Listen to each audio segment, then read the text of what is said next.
again, dear listeners, and welcome back to Within and Without, a Path to Mindful Living. I'm your host, Arya Elina, and I'm truly delighted to have you join us for our second episode. Last time, we began our journey into the Bhagavad Gita by exploring Chapter 1 and the profound moral crisis faced by Arjuna on the battlefield of Kurukshetra. Today, we continue this journey as we step into Chapter 2, an incredibly rich and foundational chapter that lays the philosophical groundwork for all that follows in the Gita.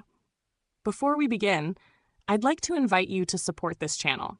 If you find these discussions valuable, please take a moment to like this video, subscribe to the channel, leave a comment, and share this episode with others who might benefit from these insights. Your engagement helps us reach more listeners on their own paths of understanding. Joining me once more is our insightful guest, Rayan Wells.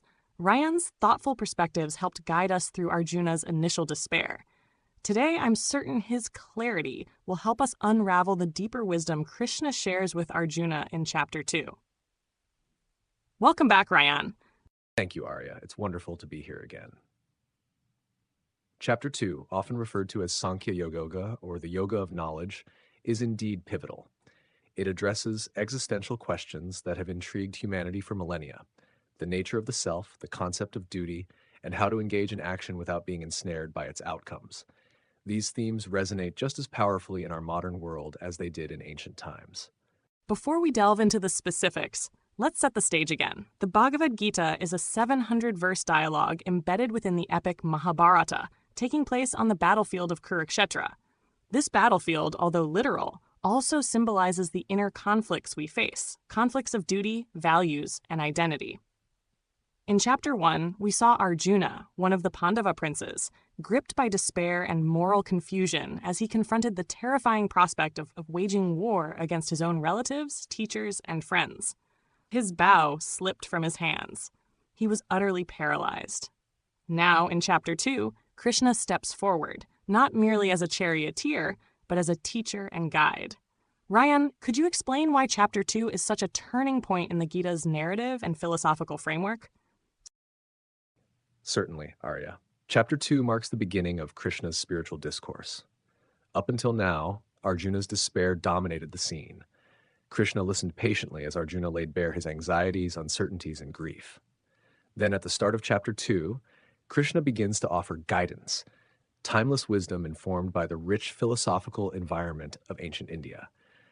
This era was marked by lively intellectual and spiritual debates, with the Upanishads and various philosophical schools like Sankhya and Yoga contributing to a deeper understanding of reality, consciousness, and ethics.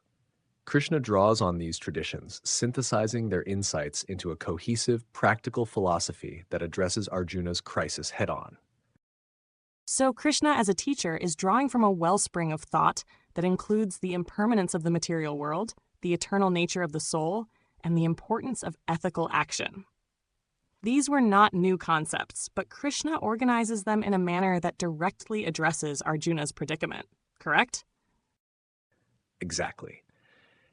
Arjuna's despair arises from identifying too closely with the transient aspects of existence, his relationships, his reputation, and even the fear of death and suffering. Krishna's first major lesson is to remind Arjuna of the eternal, indestructible nature of the true self, known as the Atman. By understanding that the essence of who we are remains untouched by bodily changes or even death, Arjuna can begin to reframe his perspective. Instead of seeing the battle as a hopeless tragedy, he can start to recognize his role and duty within a larger cosmic order. Let's delve deeper into the historical and cultural setting that shaped these teachings. The Mahabharata itself, which houses the Gita, was composed over centuries, an evolving tapestry of legends, ethical dilemmas, and moral instructions. By the time the Gita emerged in its known form, various spiritual traditions and philosophical schools were thriving in the Indian subcontinent. Understanding this rich backdrop can enrich our appreciation for the Gita's message. If this exploration resonates with you, dear listeners, please hit the like button, subscribe, and share your reflections in the comments. Your feedback helps us tailor these discussions to your interests and encourages a community of fellow seekers. Rayan, can you paint a picture of that intellectual ferment and how it influenced the Gita's message in Chapter 2? Certainly, Arya. During the era in which the Gita took shape, many seekers were asking profound questions. What is the nature of reality? Is there something unchanging beneath the surface of life's flux? How do we live ethically in a world of uncertainty and change? The Upanishads had introduced the idea that beneath the constantly shifting phenomena lies an eternal essence, Brahman, and that the Atman, or soul, is of the same essence as Brahman. This emphasis on an eternal, unchanging reality contrasted with the fleeting nature of worldly life. Philosophical schools like Sankhya provided detailed metaphysics about consciousness and matter, while yoga emphasized disciplined practice to still the mind. Krishna's words to Arjuna synthesized these insights into a direct, heart-level teaching, making them accessible and actionable. This cultural and intellectual atmosphere must have been incredibly rich. It gave Krishna's teachings fertile ground to draw from. He wasn't presenting random ideas. He was building on an established tradition of inquiry into the self, existence, and moral responsibility. Exactly. Krishna's discourse is essentially a profound response to Arjuna's moral crisis, contextualized by a philosophical heritage that valued self-knowledge and ethical alignment. In Chapter 2, Krishna doesn't merely comfort Arjuna. He challenges him to see beyond the personal and into the universal, urging him to understand his true nature and fulfill his duty without attachment. This sets the stage for the concept of dharma, or righteous duty, which becomes central in the Gita. Krishna points to dharma as a guiding principle that upholds the moral fabric of society. In Arjuna's case, as a warrior, Kshatriya, his dharma is to protect justice and uphold righteousness, even if it involves battling those he loves. This was a deeply uncomfortable truth for Arjuna, but Krishna frames it as part of a cosmic order. Yes, and crucially, Krishna does not ask Arjuna to act blindly or without feeling. He acknowledges the gravity of Arjuna's dilemma. But he also makes it clear that clinging to personal attachments and aversions can lead one astray. By understanding the impermanence of all worldly phenomena, including life and death, Arjuna can elevate his perspective. He can recognize that what truly matters is acting according to one's duty, one's dharma, while maintaining an inner equilibrium. That's where non-attachment to outcomes comes into play, right? Krishna suggests that while we have control over our actions, we don't have absolute control over their results. Clinging to a specific outcome leads to suffering. Instead, we focus on the quality and integrity of our actions themselves. If these concepts inspire you, please consider subscribing, turning on notifications, and sharing this episode with friends who might find it meaningful. By doing so, you help build a community dedicated to exploring these ancient insights in modern contexts. Precisely. This teaching foreshadows karma yoga, acting selflessly and skillfully without being emotionally entangled in the fruits of those actions. It's a radical notion that resonates deeply today. We live in a results-driven world. Krishna's teaching offers an antidote, a way to engage wholeheartedly in life without being consumed by the anxiety of failure or the intoxication of success. We'll explore these applications in more detail soon. For now, consider how understanding the cultural and philosophical landscape of the Gita enhances your grasp of Krishna's message. Just as a plant's growth is influenced by its soil, so too are philosophical ideas shaped by their intellectual environment. Now, let's move on to the heart of Chapter 2's message. Krishna addresses Arjuna's turmoil by offering key insights: the immortality of the soul, the importance of dharma, and the art of acting without attachment. Rayan, could you revisit the idea of the eternal self, the Atman, and how it reframes Arjuna's despair? Certainly, Arya. Arjuna fears causing death and destruction to those he loves. Krishna responds by explaining that the Atman, the true self, is never destroyed. Bodies perish, but the Atman endures. This understanding encourages Arjuna to see beyond immediate loss. He's invited to recognize that what he deems irreparable may be part of a larger cosmic continuity. This teaching applies to modern life. Consider someone who loses a job. They may feel their identity is shattered. But if they realize their worth isn't tied to that role, just as Atman isn't bound by physical form, they can navigate this transition with greater resilience. If you resonate with these ideas, Take a moment to like this video and leave a comment about a time when reframing a challenge helped you grow. Exactly. The same applies to personal relationships, breakups, changes in family dynamics, or shifts in friendships. These events feel catastrophic, but Krishna's lesson reminds us that our essence remains intact, capable of growth and transformation. Another key teaching is dharma. For Arjuna, this means fighting for righteousness despite personal pain. In modern terms, dharma can be seen as our moral compass, our responsibilities to ourselves, our families, communities, or even our health. Imagine someone facing a tough medical decision. Their dharma might be preserving life and well-being, even if it's uncomfortable. Recognizing such duties can guide us through uncertainty. If you appreciate this practical approach, please subscribe and share this episode to help others discover this wisdom. Your involvement helps spread these timeless teachings to those who need them. Precisely. Dharma isn't restricted to grandiose roles. It can be as simple as making ethical choices in daily life, caring for loved ones, performing one's job honestly, or contributing positively to society. By viewing actions through the lens of dharma, we gain clarity and courage, even in adversity. Now, let's address the concept of non-attachment to outcomes. Many of us tie our happiness to results, promotions, social approval, or meeting certain expectations. Krishna suggests that focusing on the act itself, rather than its eventual reward, sets us free. For instance, someone striving for a promotion can center on doing their work ethically and excellently without letting the outcome define their worth. Similarly, in relationships, trying to mend a bond might not guarantee forgiveness, but acting with integrity still carries value. This perspective aligns with modern mindfulness teachings, Sadhguru's inner engineering, Chopra's emphasis on detachment, and Calm.com's practice of presence. Exactly, Arya. These modern frameworks echo Krishna's wisdom light, showing its continued relevance. People are hungry for guidance on freeing themselves from the tyranny of results.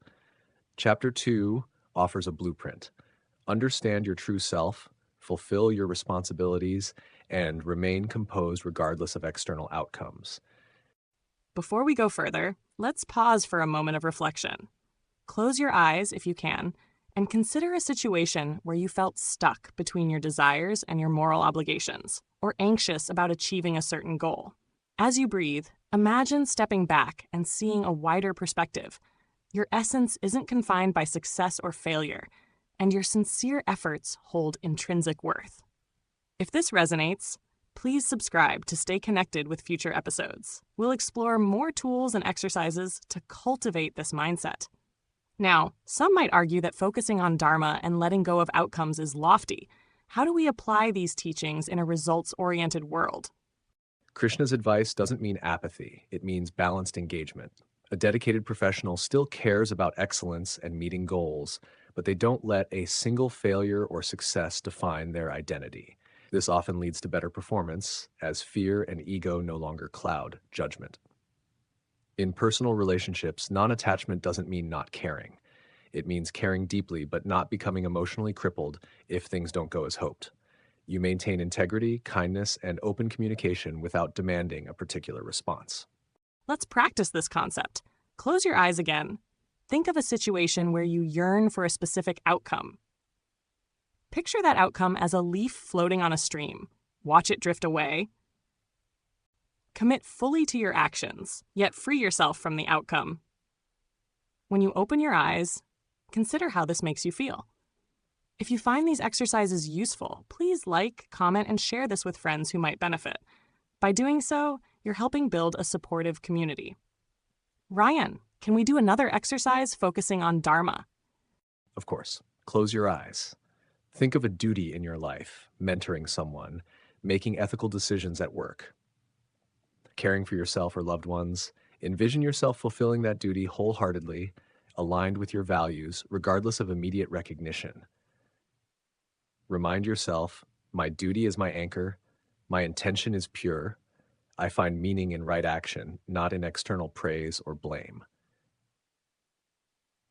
When you're ready, open your eyes and notice how this perspective shifts your mindset. These exercises mirror techniques in modern mindfulness. Sadhguru's emphasis on inner balance, Chopra's concept of pure potentiality, and the non-judgmental presence taught by meditation apps all complement the Gita's message. Some listeners may still wonder, what about when life truly hurts? A severe loss, a health crisis, or betrayal? The Gita doesn't promise a painless existence. It offers a framework. Recognize your eternal essence, fulfill your dharma ethically, and practice non-attachment to reduce compounded suffering. Yes, it's not a shield against hardship, but a compass to navigate it more skillfully. By applying these teachings, despair doesn't dominate the narrative. Instead, we respond with wisdom and resilience. As we approach the conclusion of today's exploration, let's recap the key insights of Chapter 2. Krishna presents the immortality of the self, the importance of dharma, and the virtue of acting without attachment. These principles give us a foundation for purposeful, peaceful living in a chaotic world. Consider modern examples.